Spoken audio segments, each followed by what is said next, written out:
Welcome to FACT's webinar called Host of Farm School for Adults. Our presenters today are Paul Dorrance of Pastured, Providence, Farmstead, and Karen Kopf of Kopf Canyon Ranch. This webinar is hosted by Food Animal Concerns Trust. I am Larissa McKenna, FACT's Humane Farming Program Director, and I will be moderating today's session. Thanks for coming.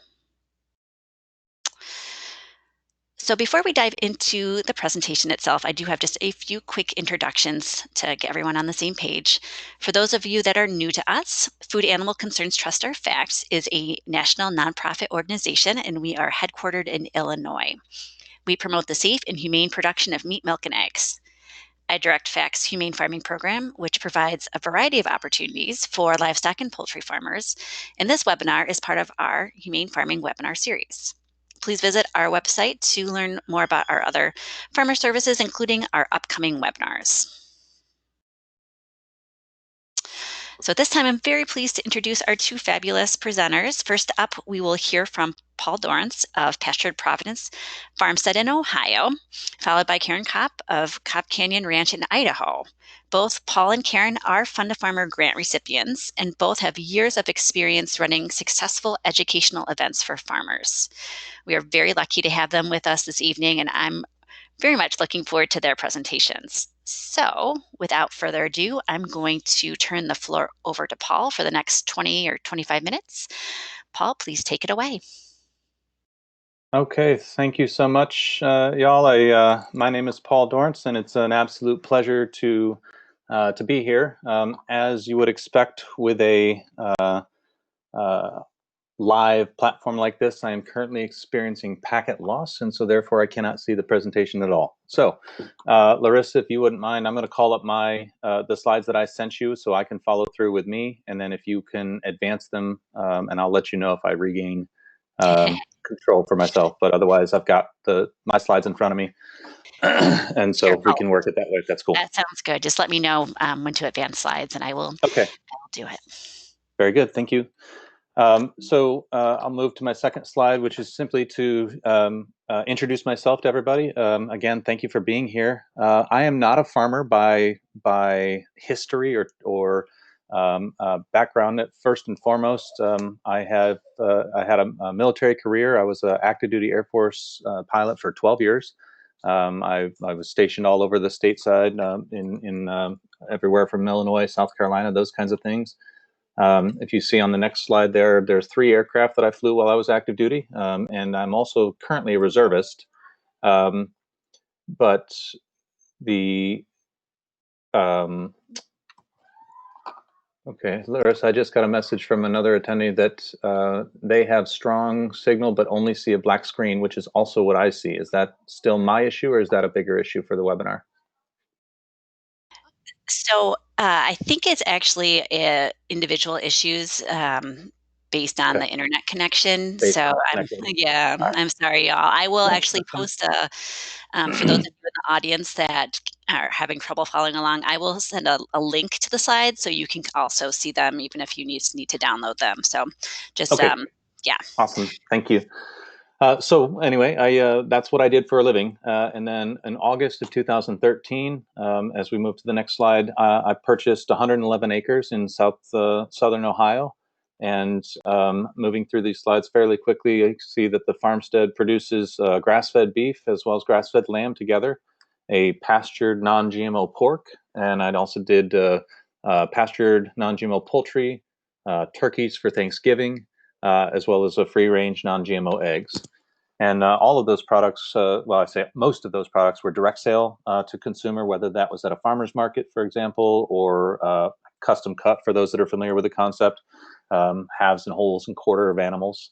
I did have one excellent wholesale market. As you move to the slide that shows Green Tree Restaurant, that was the one wholesale market that I had, and it was a really cool local connection with the restaurant that took a lot of my ground beef, and I was the sole provider for their ground beef. So that's kind of my background. And then the next slide shows what we're here to talk about today, which is farm schools for adults. And so farm schools in general hold a place that are near and dear to my heart. It's something that I I attended a farm school held on a different farm And it was really critical to me kind of coming to this conclusion that almost this sense like I've done all the reading that I could, I've done all the exploration, but I needed to see it in action and then come to the realization like, no, I really can do this. So I started a farm school on my farm, and it's been a great success, very well received, and we're here to talk about that farm school that I've held on my place. So moving to the next slide, which is the big picture, you can see that my farm school exists to uh, equip both new and seasoned farmers for success in pasture-based animal agriculture. I hold farm school once a year. It's typically the last weekend in April. I do that very intentionally because it's that's sort of the longest I can wait to try and get grass in Southern Ohio, so that I have something to show, but also before the farmers market season starts in May. And so that's the reason I target that last week and in April. Mine is kind of unique, I think, in a lot of farm schools that are out there. Day one is what I would call very normal in terms of academics. So that's presentations, kind of a classroom setting. But really, what I try and highlight for me is day two, which is more of a hands-on day. And so that involves everything from walking around our farm to see the different enterprises to, hey, here's the 3 different step-in posts that I've used in the past, and here's the one I like now and why. So let's go build some fence and move some cows and do that kind of thing. And then interspaced throughout that hands-on portion are some business planning modules. I charge $300 per person to attend. I do have a lower price point for those that come with a spouse or business partner or whatever it is, to kind of encourage folks to come as pairs, whether that's a marital pair, a relationship pair, or a business pair. And so I charge $250 for each additional registrant beyond that. And that includes 4 meals and also some takeaway business planning materials. As you can see, from 2018, I had 16 people attend from 4 different states. And then 2019, 14 people come from 5 different states. So I'm very pleased with that response. Moving on to the next slide, just a sense to kind of give you what my schedule looks like for farm school. On Friday, campers arrive. So I do have on-farm camping as an option, and I think we'll talk a little bit about that in the sort of the logistics portion next. And then I thought it would be nice, so I hold a optional kind of meet and greet at that Green Tree restaurant that happens to serve my beef, so that people can kind of get together before you get into the awkward, like, nice to meet you thing in the next day. Saturday, these are all the things that I have, different modules that we go over. And again, that's more academic in nature. I want to highlight the sessions, if you will, that are in italics and underlined. Those are ones that I do not teach.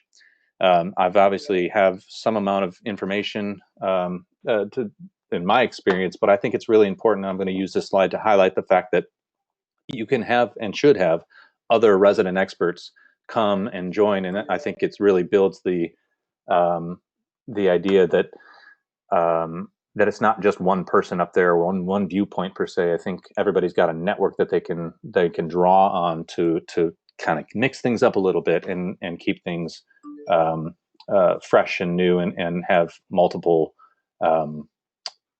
multiple viewpoints and approaches.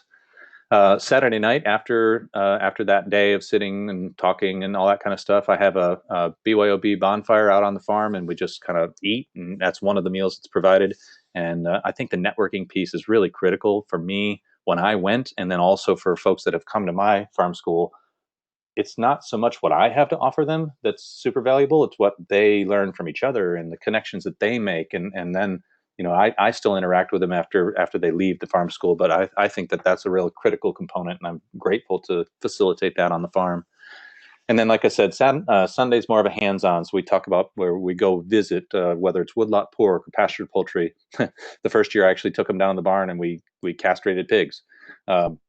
And a couple of folks were game enough to give it a shot, of course, under direct supervision for me. But, it's that kind of thing. Like, who does that? Like, well, I don't know. At some point, if you're going to have hogs and you choose to castrate, you're going to have to figure this out. So why not now?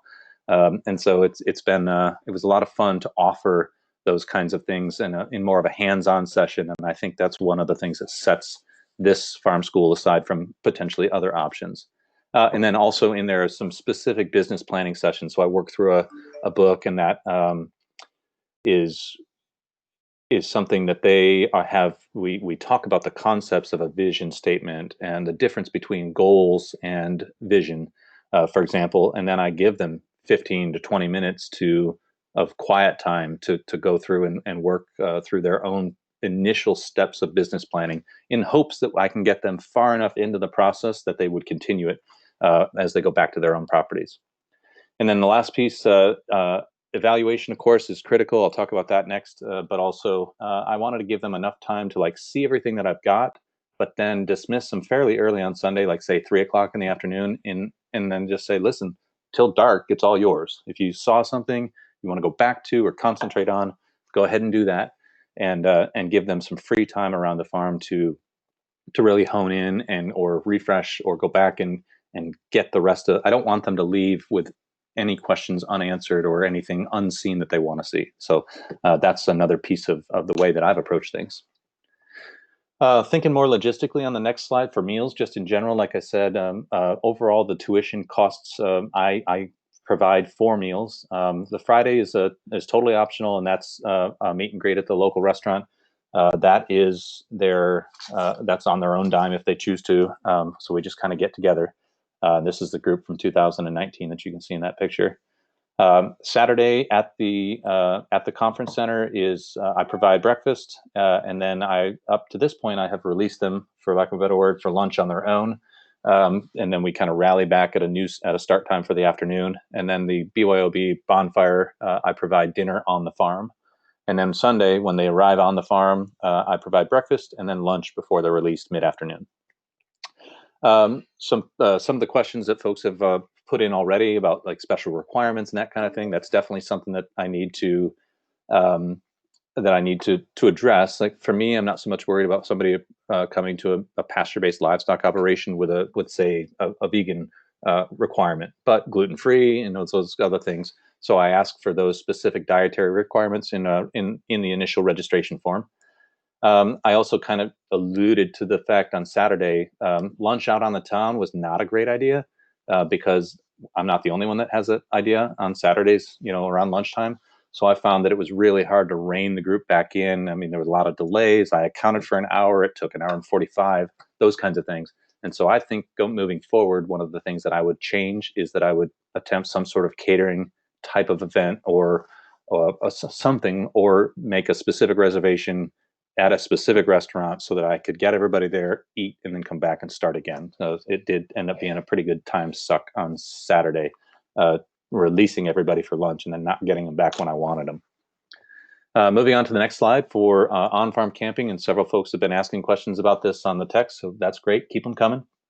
I do offer on-farm camping for $25 a night, and that's I don't have any facilities per se, but I've got 111 acres of grass, so they can bring a tent and pack it in, pack it out, leave it better than you left it, kind of thing. And I also have a block of rooms reserved at a local hotel at kind of a group rate. So all of that information is in my registration form. I did toy with the idea of campers versus tent camping per se, but I really didn't ever have to. I didn't have to deal with that because nobody asked, so it just hasn't come up for me. Another question that somebody asked was about Saturday. So Saturday is all that academic portion. I'm a member of the local Chamber of Commerce, as I would encourage everybody to be. And so part of my annual membership for the Chamber of Commerce is access to the conference room, which you can see there in that picture. So it's a really nice benefit, and we have a covered, conditioned place to meet. It's got Wi-Fi and comfortable chairs and coffee in the back and those kinds of things. And so it worked out really well. It does, however, at least in this specific conference room, kind of limit my group size to about a max of around 30. Any more than that would just be really excessive, trying to pack us into that room. So I don't view that as a bad thing necessarily. 30 people's plenty for me. However, it is a limitation of the space that I kind of welcome at this point, to be honest with you. The on-farm classroom, however, is sort of self-created for Sunday's work, if you will. And so that's where you kind of get into some table and chair rentals as a consideration and a financial expense. You have to provide a porta-john or access to your home. We decided to do a porta-john instead, just to kind of keep the lines clean. Um, and so we did that. But then, of course, you do have weather considerations. So unless you have a secured, conditioned area on farm, um, last year, 2019, was brutal. Just cold and damp and wet, and standard Southern Ohio, kind of hit or miss. But it was tough. Like, we had to take multiple breaks to go start the cars and get in them and warm up, because I just didn't have any place that was adequately conditioned for the conditions of that day. And that's just the way it was. So I mean, you farm in those conditions, so you might as well, um, you know, have a school in them. But nonetheless, it's still something to consider, and something that has reared its head for me. The next slide, as you can see, is kind of the difference between. So that's on the bottom left is the Chamber of Commerce building, and I essentially set up something very similar, but it just happens to be in a lean-to type of pole barn for that Sunday portion. And we don't spend a whole lot of time in there either, or anyway, mostly just those business planning sessions, and then lunch and breakfast as well. So that's what that looks like. The next slide is talk about marketing for a little bit. The biggest thing that I've learned through the course of getting this going is that we all have to target our dollars and really find ways to go find the choir and then tell them why they need to sing a solo. I have not found this idea of broadcasting it to a wide group of people that you may or may not be interested. I have not found that overall approach to be successful. So what has worked for me, I'm blessed and honored to be asked to become, conference speaker at different conferences. And so when I have those people who come to my sessions at conference to talk about rotational grazing, or synergistic multi-species synergies, or livestock guardian animals, those people who have already paid to come to a conference, who are already making that level of effort, those are the people who are going to take the next step and move into a farm school type of event. So I don't need to throw out a bunch of money at a bunch of people. I really need to talk to those 20 or 30 or 50 or however many show up and say, hey, this is something that you need to consider. That's been the absolute most successful for me. Even if you're not asked to be a speaker at different conferences, I'm certain that almost all of us go to different conferences. And so you can attend a session on livestock grazing, say, and be somebody in the back who raises your hand and says, hey, I appreciate your presentation. Have you thought about this? By the way, I have a farm school that talks about these things. If anybody wants to know any more information, come find me after. And I'm not saying steal their thunder, but I mean, if you're there, stand up, say something, ask a question, and then you pivot that to put a little plug in for yourself. If you are so lucky to have a webinar about farm schools, this would be an amazing opportunity for you to talk about where your next farm school is going to be, and that kind of thing. So just looking for those type of opportunities to preach to the choir. You guys are my choir, and I would be asking you to sing a solo next and take that next step in your progression. I also have had good success with print media and magazines. Some of them are listed here. Acres USA is huge. Farming Magazine is more Midwest and Ohio centric.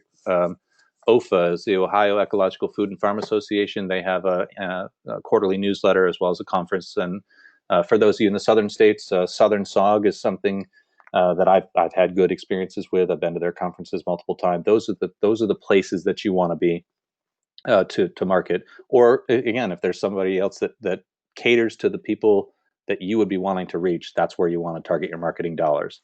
I will say that this caught me off guard early on, where I would make a call, because I mean the farm school is not till April, so hey, January, surely I would be in time to get in front of people. And turns out, print magazines especially so, they start the process of creating that finished product way before I thought they did. So for me, my first task of the year starts in October of the year before. So that's 7 months prior. And that's specifically because of those print media and magazines. The deadlines that they run for advertising and marketing, you've got to think that far ahead.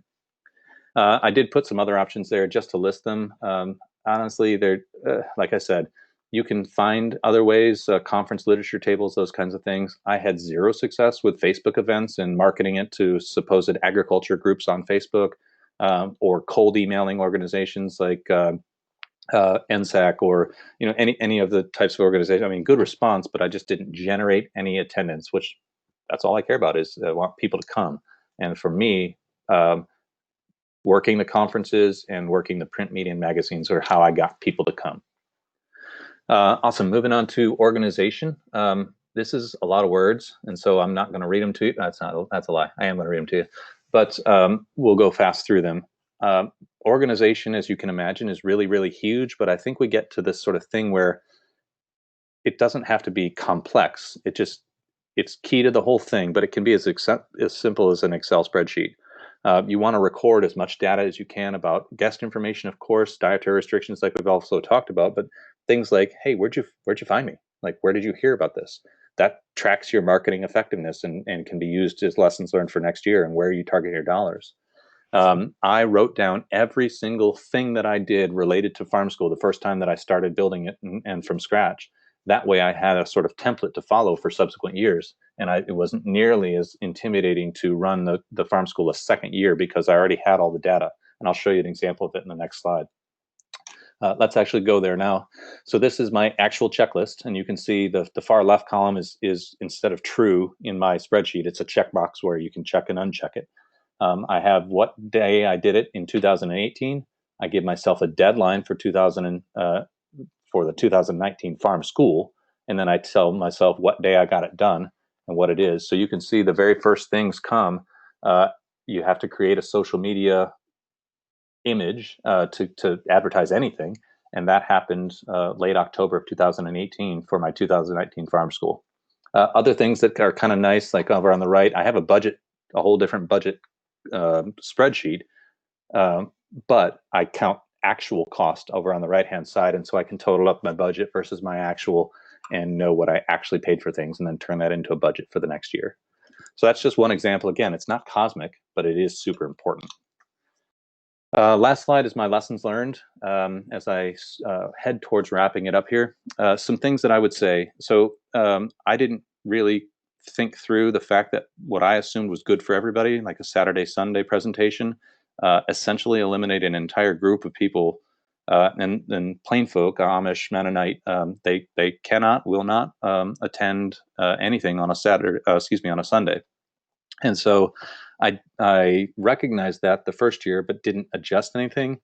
Unfortunately, I had several folks that would want to come to to Saturday only, and then can't do Sunday. I'm just, it just wasn't an option.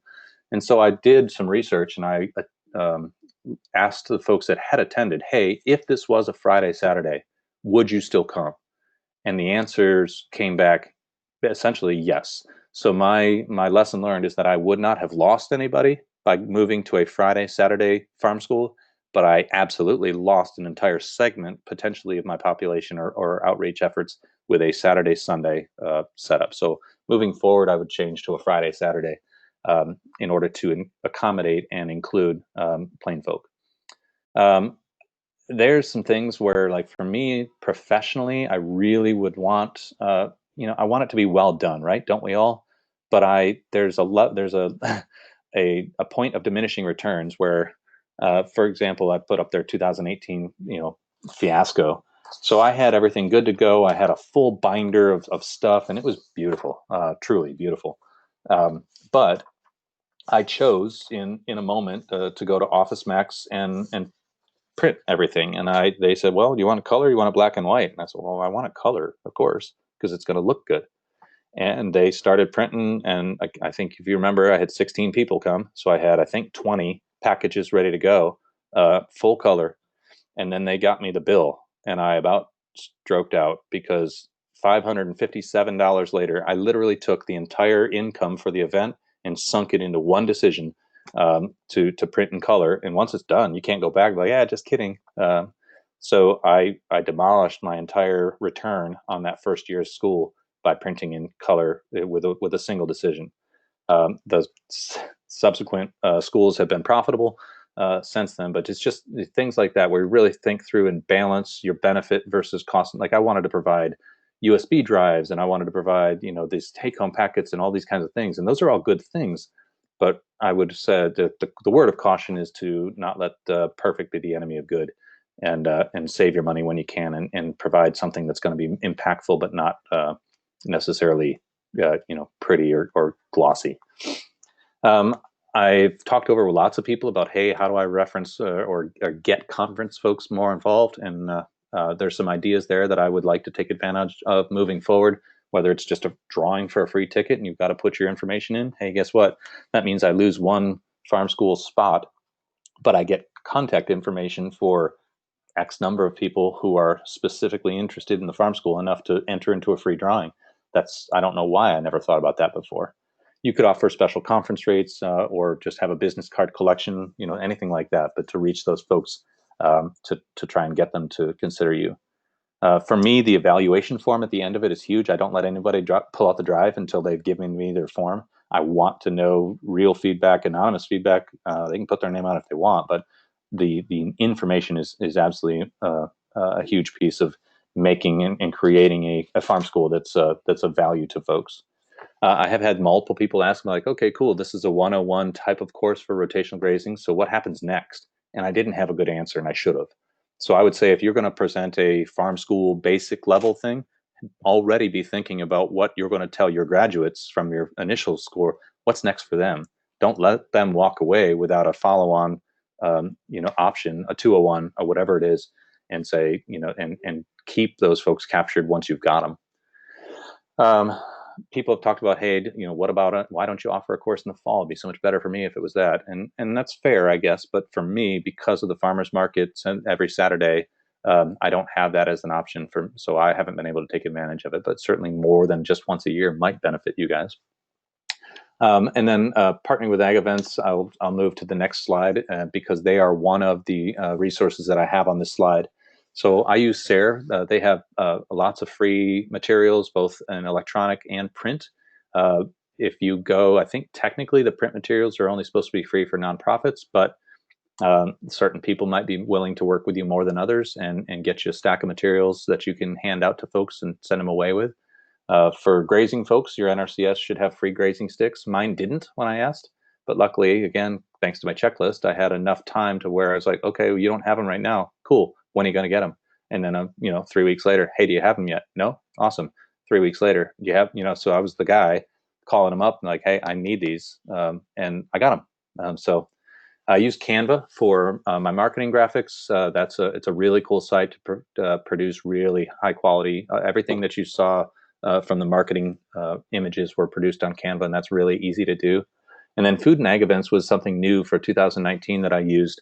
And they have, because I didn't have a good online registration form, all the form was there, but it required somebody to get to the website, print the registration, work it out by hand or type it, then mail it to me. Like I didn't have any other way to do it with a check. And in this day and age, people just expect to be able to go online, fill out a form, put in their credit card information, and boom, you're registered. That's what Food and Ag Events gives me. Yes, they take a fee, about 5%, I want to say, but it was totally worth it for me to work with that organization. And so you can see the link there for their contact information if you want more information and an idea. And then agriculture organizations, again, just some of the same ones that have been very responsive to me in the farm school. So if you move to the next slide, it's just a reminder that we'll kind of hold Q&A till the end of the webinar. I really look forward to addressing your specific questions or concerns. But otherwise, this is my cue to throw it back to Larissa. Thank you, Paul. I think we made it through pretty well. It was a really great presentation, and I appreciate you, being able to talk through it so well. So at this point, I'm going to turn the floor over to Karen Kopf of Kopf Canyon Ranch, and she's going to continue this presentation. So take it away, Karen. Thank you, Larissa. I just want to do a sound check really quick. Can everybody hear me? Is this okay? I can hear you.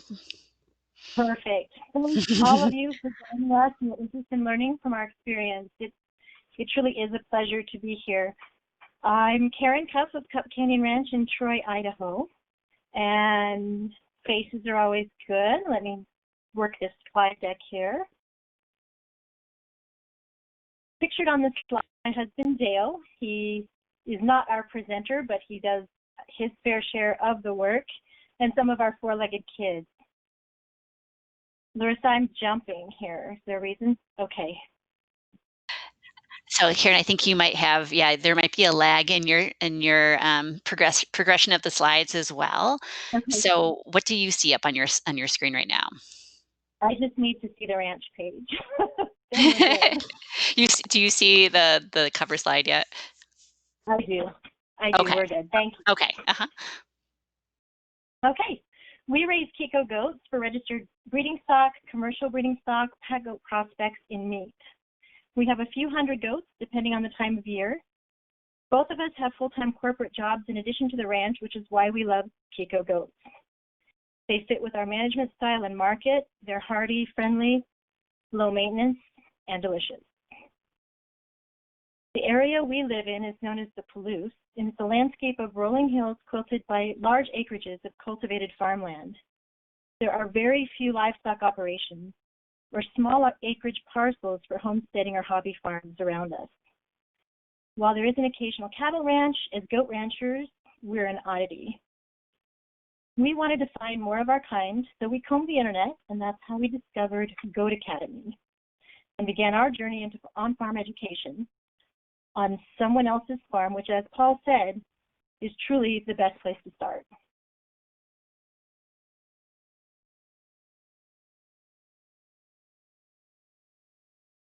We traveled 267 miles to our first Goat Academy with the Columbia Basin Goat Guild, drawn by the lure of learning to do our own fecal egg count. If you aren't sure what a fecal egg count is, it's during excrement looking under a microscope to find worm eggs. There's no limit to what people want to learn, and will travel to do it. So don't be afraid to hang your sign, no matter what your expertise is.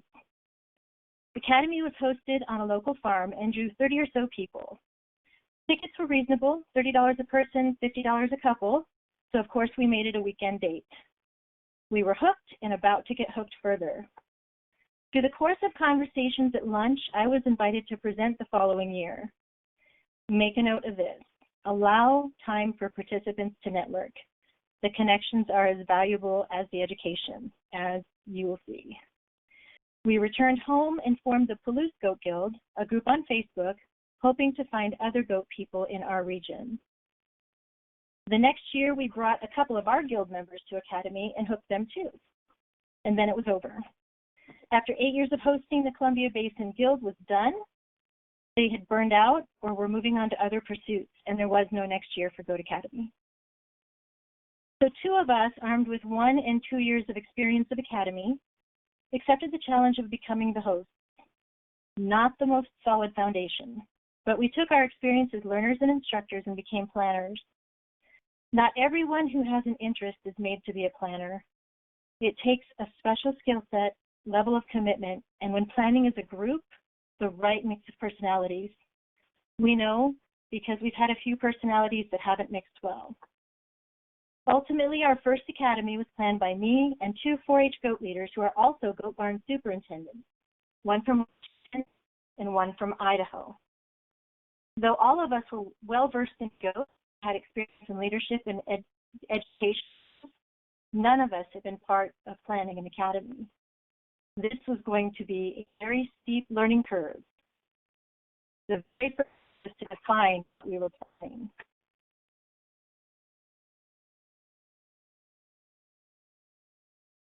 Knowing our scope was critical.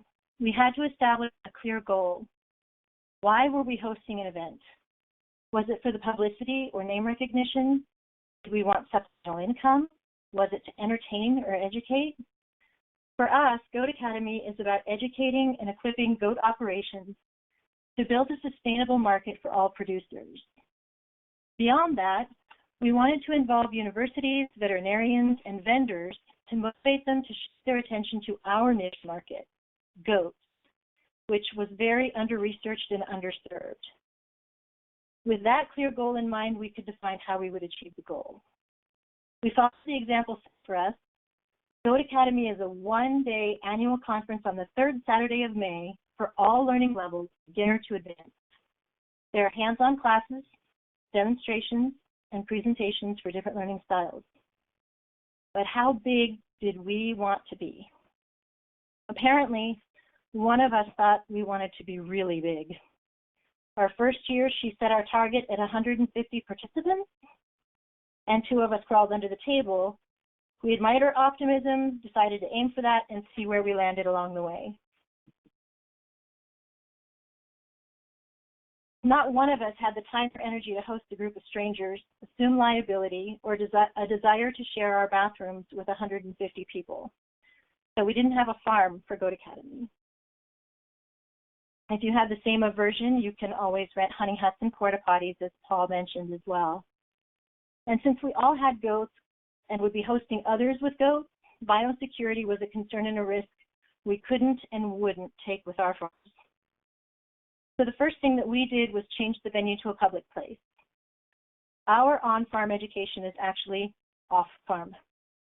You may find that you have obstacles to hosting an event on-farm also, and that's okay. You can still host an educational event.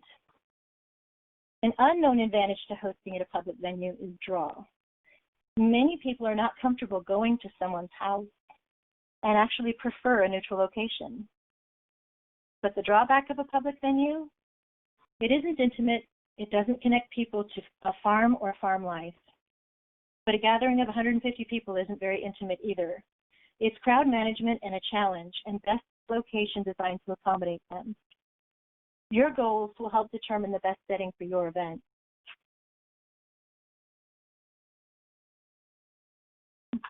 There are real advantages to a small on-farm event. It's much easier to do that.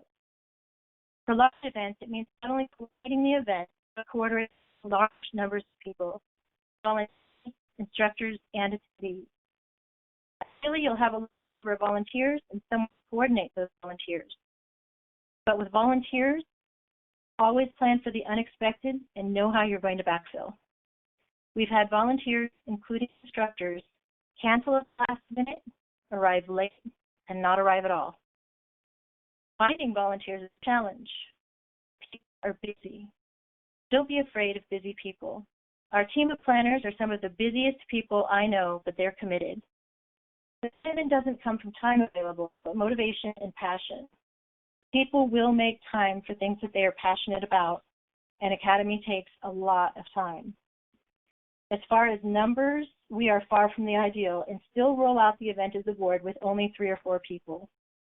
We begin our planning in October, meeting once a month, and assigning tasks. We meet more frequently from April until the event in May. Our incentive for our meetings, we meet over dinner in a restaurant, which is planned in the budget. Between meetings, we send messages back and forth in Messenger to update and ask questions so that work isn't stalled. Rewards, it's good if you can get them, especially if you're working with volunteers. At this point, for us, the reward is job satisfaction alone. Perhaps if we offered rewards other than the thrill of the successful event, we might have more volunteers. But as I said, that's just not something that we've budgeted for.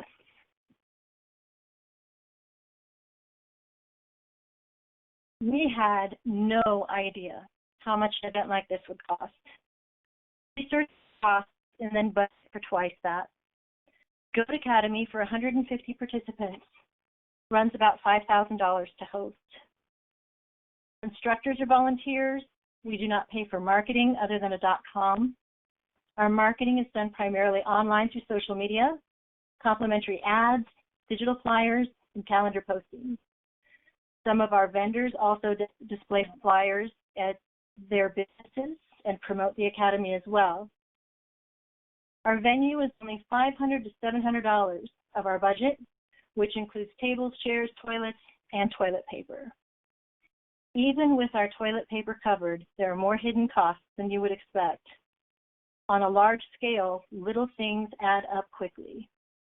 Our handouts are nearly 1/5 of our budget, limiting pages to 3 double sides per instructor.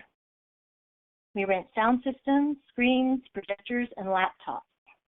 Here's a tip from the trenches that we learned the hard way. Instructors should use our systems to prevent unexpected technical issues from incompatibility.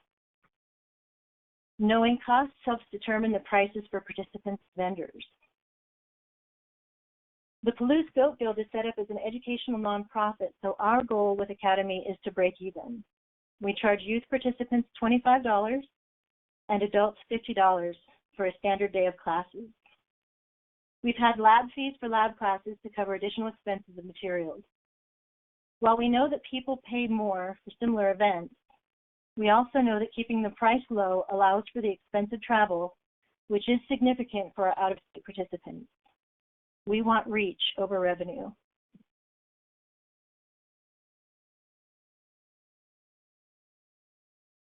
How do we decide what we're going to teach? It's important to offer experiences that can't be achieved online or in webinars.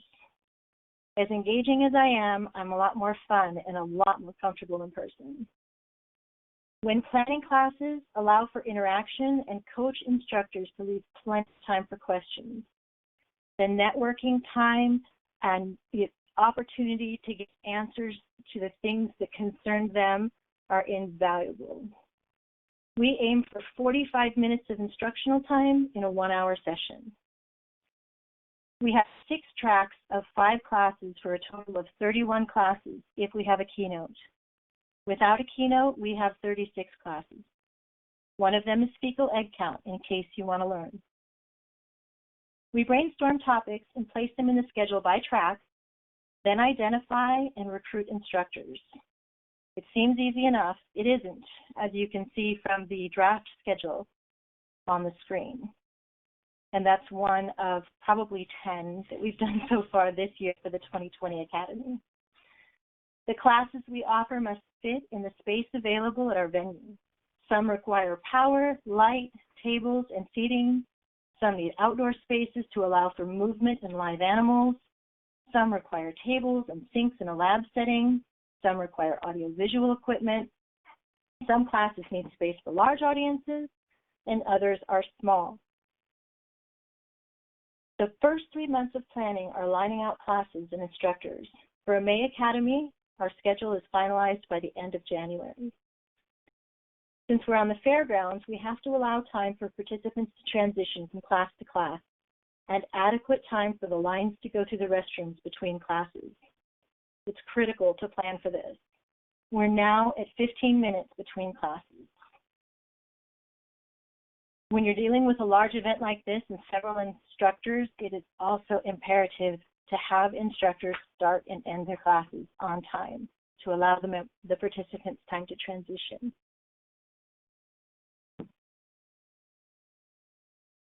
When considering instructors, it's not just who is best qualified to teach, those that have the expertise, but also their teaching style.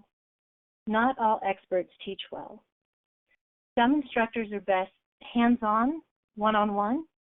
Some demonstrate well. Some are comfortable in front of large audiences. Know the instructor's style, strengths, and comfort level. We're fortunate to have 2 land-grant universities with programs in agriculture and veterinary medicine to draw professors from, but not all of our instructors are local. Some of them travel to instruct. We also recruit veterinarians, extension specialists, producers, and subject matter experts. All of them are volunteers. We offer the instructors access to the other classes, lunch, t-shirts, vendor space, and an opportunity to share their expertise. Initially, we used an instructor application, but have drifted from it since most of the instructors and their setup needs are known to us from previous years. We ask for their digital PowerPoints or outlines 2 months before Academy, so we can review them in advance of Academy for content and also prevent technical issues. We also ask for digital handouts for the purpose of printing. The instructors we invite return year after year, and we're very blessed that they feel rewarded by being part of Academy and making an impact in the field they love. Adding vendors to the event has the potential to bring additional income. It's also more to plan and more to manage. Vendor space can be offered as incentive and a token compensation for instructors as well. A lot of our veterinarians, as you can see in this picture, will set up a table, and it helps them build relationships with some of the local producers, which is one of their rewards for teaching. We see vendors as an opportunity to educate participants through resources in the goat community. The learning goes both ways. One local feed store has expanded their line of products for goats in response to requests from producers that they have met through Academy. Vendor space is $20, as well as a product donation to the door prizes awarded at the conclusion of the day. We do not allow general vendors. They must be goat related. The larger the event, the more complex registration becomes. We use an online registration platform for participants to register and pay. Registration opens every year, February 1st. We designed the form to capture the data that we use to plan the event. We can see the number of participants by class to know if we're nearing space limitation or if there is not interest in a class. We can also set participant limits on classes, such as our lab classes. Early registration is important to help us plan and generate operational cash flow. We have an incentive of an event t-shirt up until April 1st to encourage people to register early. We close registration a week before the event. We do not do any on-site ticket sales, as we cannot plan space and material for an unknown number of participants. Another advantage of the platform we use is the reports generated. Financial reports, spreadsheets of participants, as well as analytics with charts and graphs. One of our favorites is the map showing where our registrants are coming from.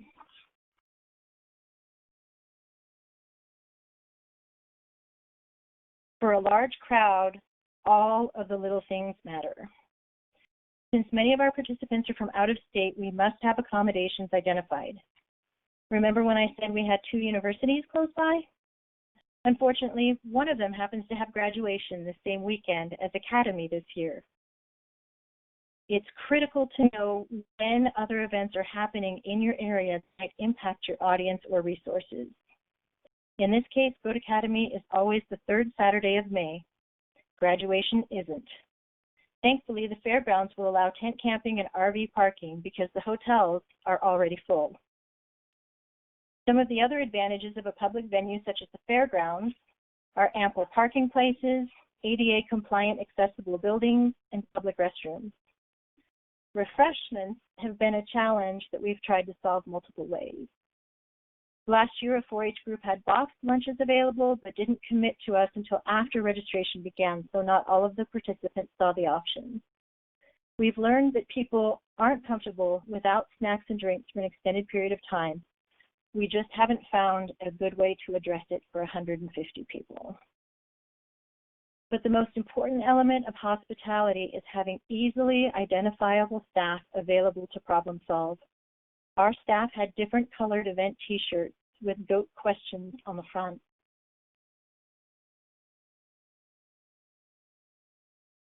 Liability. Cover your assets.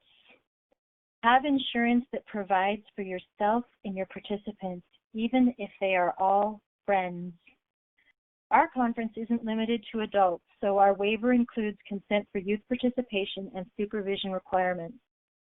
It's also important to include a media release to use any pictures of the event in further marketing or education efforts, or your pictures might not be yours to share. I would also suggest finding someone dedicated to photograph the event, something we added this year. We've received many requests for pictures to promote Academy and found ourselves lacking a good library. Our waiver includes a medical release and consent to treatment. And above all, consult with an attorney and your own insurance company for advice on composing a waiver specific to your event. And do not spare the details in describing the activities and potential hazards. We have biohazards at Goat Academy and fully disclose them.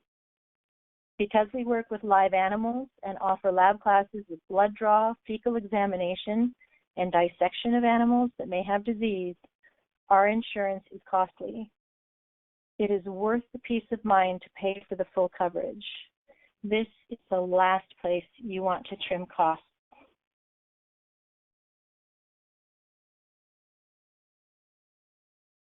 Our conference doesn't end with the last class. We bring the participants back together for a wrap-up, post-event survey, and door prizes. Post-event surveys and feedback are critical to success. No one knows better than our participants what worked and what didn't, and how we can improve. We have a 2-page survey. We ask evaluations of each class the venue. We ask turn the following year, and how many would recommend the event to attend. We leave suggestions. How do we motivate 150 prizes? Our participants with event bracelets and they have them all day. And they hand us a completed survey at the conclusion of the academy.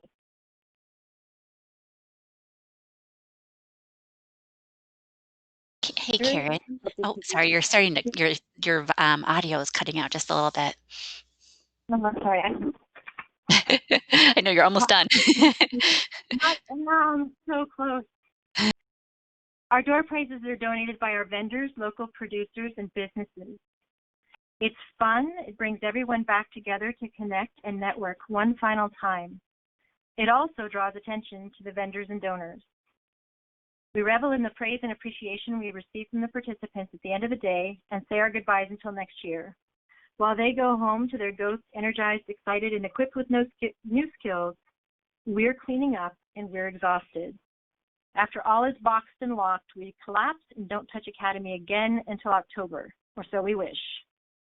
There are loose ends that still need to be addressed. It isn't over when it's over.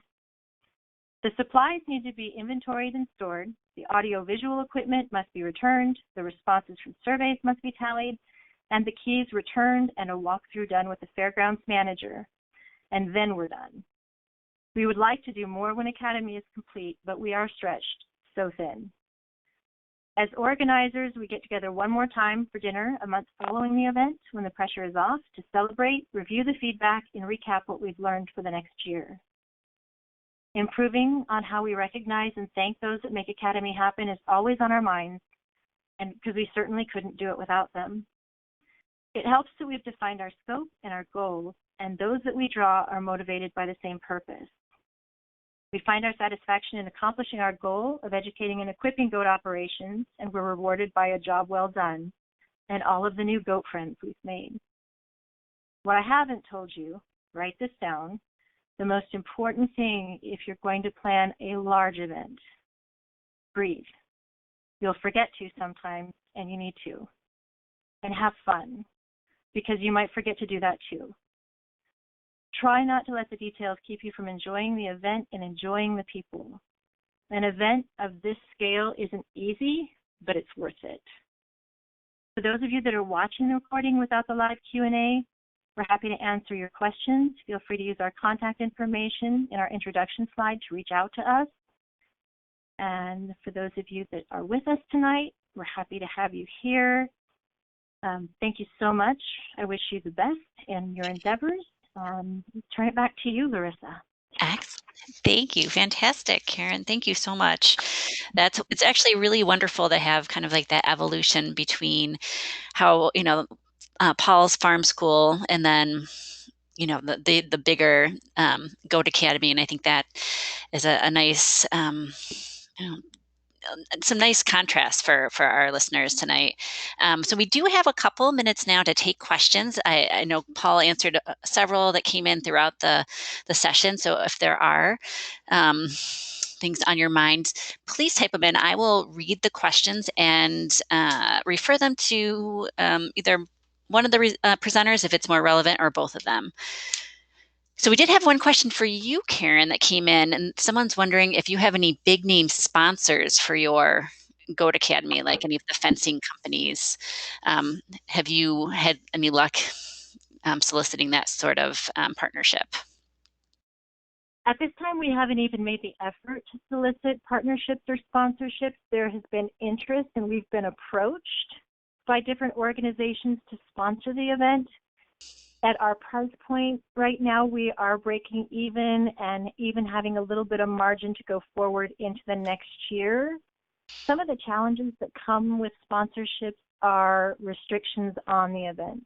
So those are things we have to consider. Absolutely. Thank you for that. So a question that came in on the registration form that I'll put to both of you, people are wondering maybe if you could tell us your top 2 or 3 courses that have been the most popular as part of your events. And I'll throw it to you first, Paul. What classes have been especially popular? Sorry, I was clicking the unmute button frantically, Of course. remuting myself, and so I'm here now. So I have had the most interest as far as feedback goes from a lot of the social media marketing. I feel like there's people that are really interested in kind of like the logistics or whatever of rotational grazing, for example, and how do you do the things that you do, and what do you physically do with them. But a lot of people are kind of scared about the marketing side of what I do, with direct marketing, interactive, relational marketing things. And so the folks that have come and done the online presentations and the social media marketing, that has been very, very well received. And because there's so many platforms out there to market and put your farm and your event out there into the public space, and they're not all one and the same, and they all have very specific uses. And so I think a lot of people are rightfully kind of leery of tackling that world. And so that's been one thing.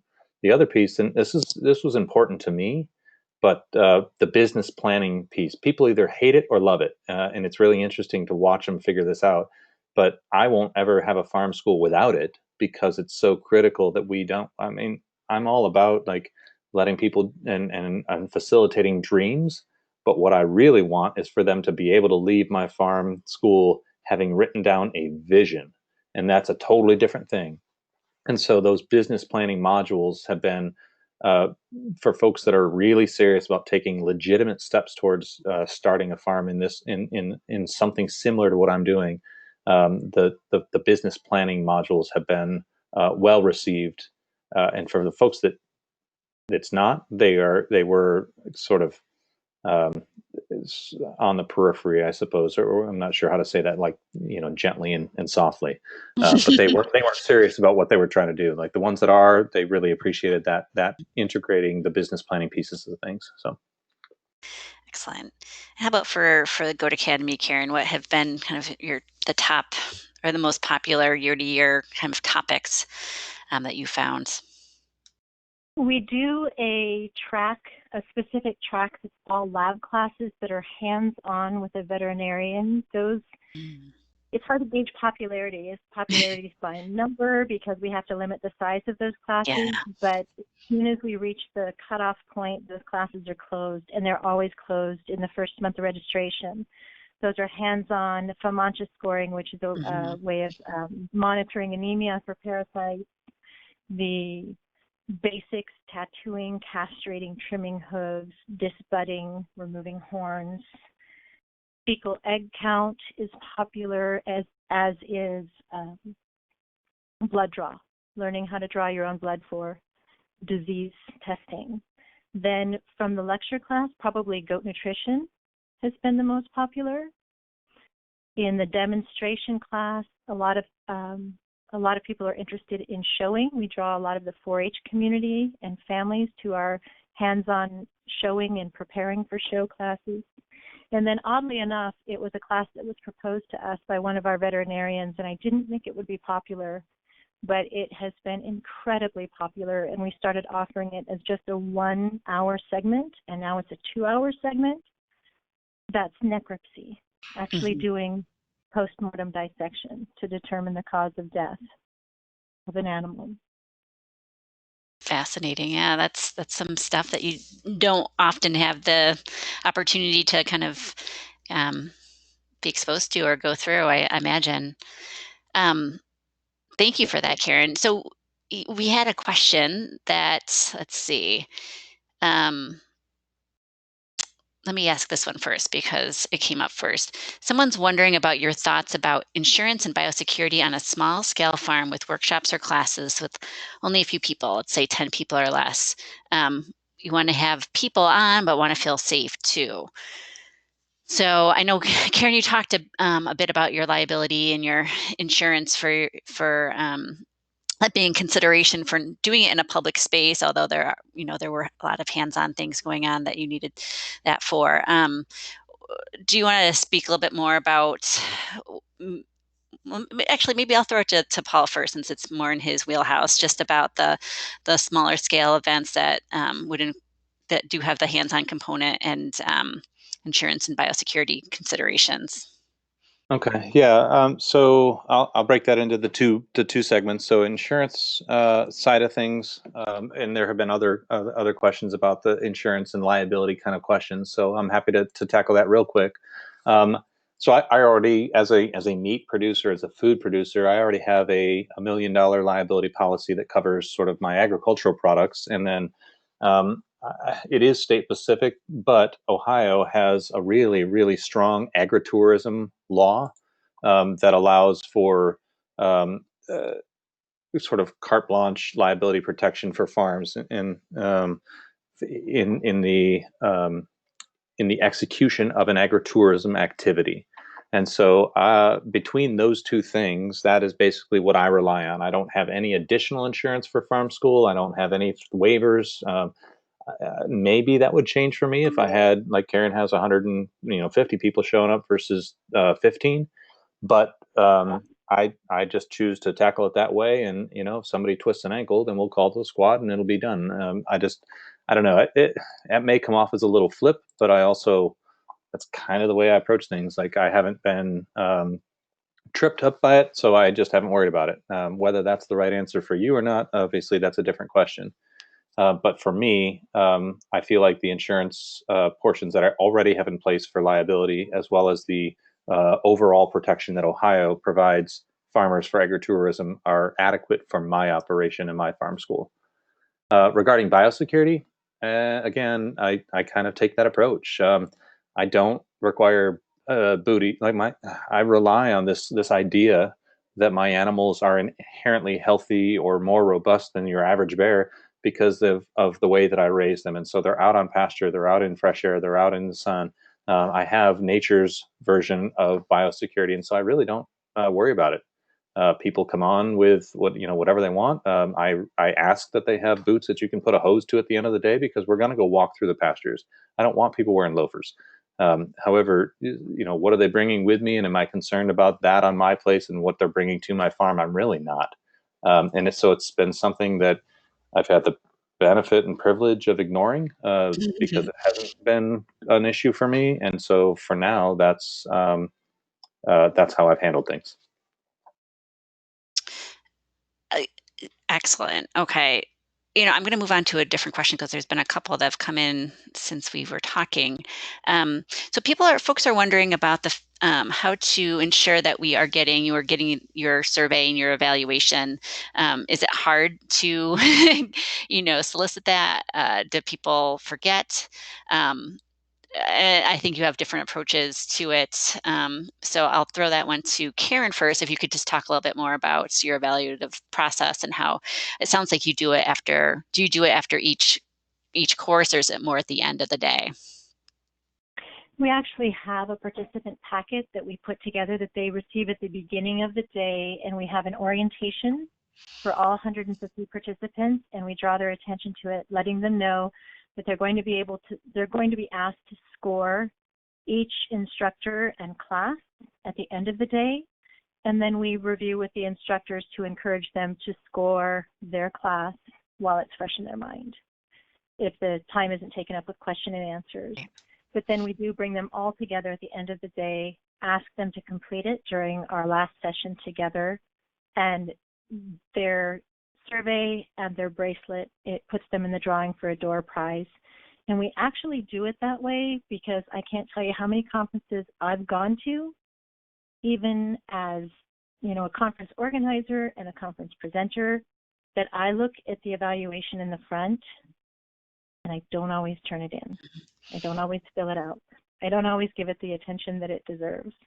And so having an incentive gets us 100% response. And how about you, Paula? It sounds like you have a more physical No, I'm just kidding. I do. Yeah, they don't leave unless I get the evaluation. No, first of all. No, so I mean, it is. So I do, like, at the very beginning, the initial, like, hey, the introduction. Here's the bathrooms. If you got to smoke, whatever. I talk about the packet, and by the way, here are the evaluation forms, and that's super important to me. So the feedback I've received in previous years has resulted in what you're going through, and so just kind of reinforcing with folks like that. That's legit. It's really important.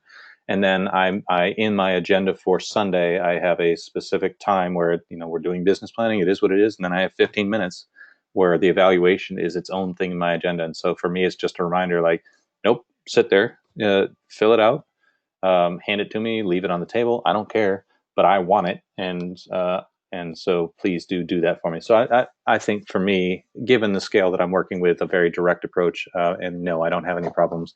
I would say that probably after they left, um, you have more of but when they're sitting in front of you and you have given them the form and now you have 10 minutes of staring at each other or filling out the form, people will fill the form out and give you what you need. So works for me.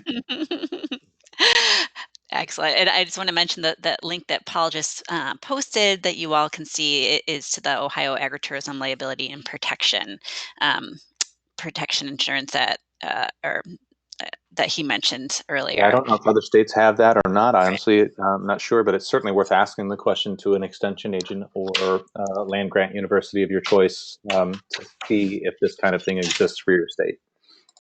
Excellent. Well, I know that there are some other folks that we got through most of the questions. I'm scrolling down to see if there's anything else. I'll ask an easy one to part with. How about someone's asking if you could just reiterate the platforms that you're using for event management and ticket sales. Just remind us of. I know that I think they were mentioned during your presentation, but Paul, why don't you go first on that one?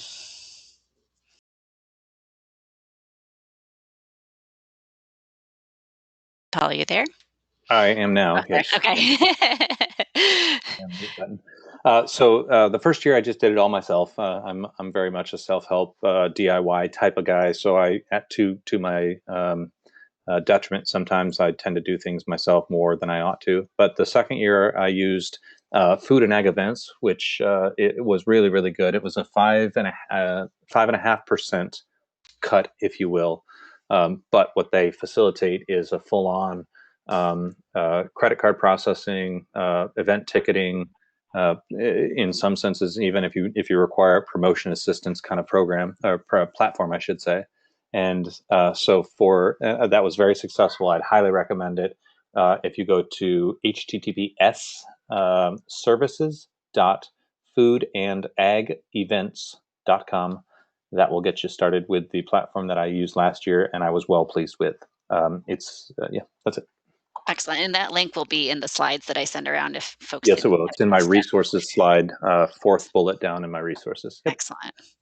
And Karen, what do you use these days? We're actually using the Eventbrite platform because it's very familiar to people. Yep. It does have a customizable registration form that almost works for our event, but not as well as I would like for it to. It doesn't really give us room to describe the classes, and our event really truly is like registering for college. You've got 31 to 36 choices and you choose 5. And so I'm curious to see if the platform that Paul presented might be a better fit for us, and I learned something from this presentation. I love it. Perfect. Wow. So I do have just a few housekeeping items to share with everyone that's still with us before we sign off. We're just about done. Reminder that immediately following, we do have our own very brief survey, very brief, take you about 1 minute. We'd greatly appreciate it if you take a minute to tell us about your experience, give us ideas for the future, tell us how we can do things better. And a recording of the webinar and the slides will be available. I'm going to be archiving them on our website, and also will email them to you in the morning. A reminder that we do have heaps of other webinars coming up in February and March. Next week, we have part 1 of a 3-part series featuring grazing expert Sarah Flack.